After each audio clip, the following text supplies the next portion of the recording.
বীর মুক্তিযোদ্ধা মতিউর রহমান রেন্টু রচিত আমার ফাঁসি চাই বইয়ের এই অংশে পাঠ করছি ওয়াদা। বঙ্গবন্ধু কন্যা জননেত্রী শেখ হাসিনা নির্বাচনের আগে মূলত এবং প্রধানত তিনটি ওয়াদা করেছিলেন। এই তিনটি গুরুত্বপূর্ণ ওয়াদার প্রথমটি হচ্ছে রেডিও টেলিভিশনের স্বায়ত্তশাসন, দ্বিতীয়টি হচ্ছে বিশেষ ক্ষমতা আইন 1974, যে আইনে বিচারে যে কাউকে কারাগারে আটকে রাখা যায় বাতিল করবেন, এবং তৃতীয় হচ্ছে বিচার বিভাগকে প্রশাসন থেকে আলাদা বা পৃথক করবেন। এই তিনটি ওয়াদার প্রথমটি টেলিভিশন ও রেডিও এর স্বায়ত্তশাসন, মাশাআল্লাহ, এটা বলার বা লেখার কোনোই প্রয়োজন পড়ে না। এরশাদের আমলে বঙ্গবন্ধু কন্যা জননেত্রী শেখ হাসিনা লক্ষ লক্ষবার টেলিভিশনকে বলেছেন সাহেব বিবি গোলামের বাক্স।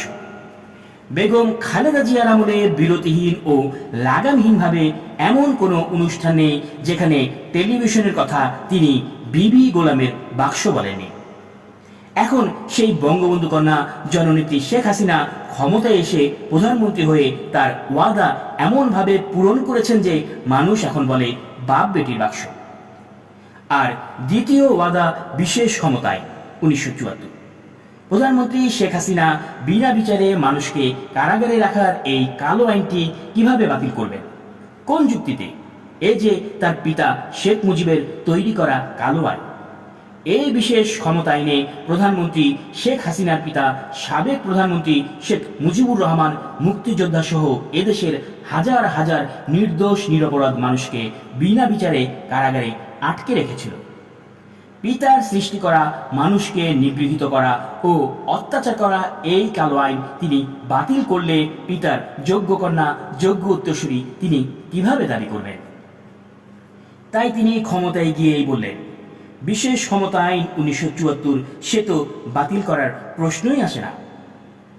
এই তো যোগ্য পিতার যোগ্য কন্যা, যোগ্য উত্তরসূরি, বাপকা বেটি। এই কালো আইনটি শুধু পুরোপুরি বহালই রাখলেন না, এর কার্যকারিতা ও প্রয়োগ করতে লাগলেন।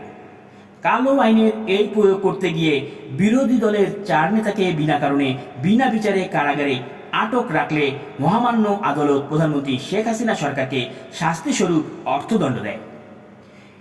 এরপরও প্রধানমন্ত্রী শেখ হাসিনার ওয়াদার কথা তো মনে হয়নি, লজ্জাও হয়নি। হাজার হলেও বাবার তৈরি করা এবং রেখে যাওয়া তাই কালো আইনটি বহালি রেখেছেন। এবং তৃতীয় ওয়াদা বিচার বিভাগকে প্রশাসন থেকে আলাদা বা পৃথক করা। এ নিয়ে তিনি ভুলেও টু শব্দ করছেন না, বেমালুম চেপে যাচ্ছেন।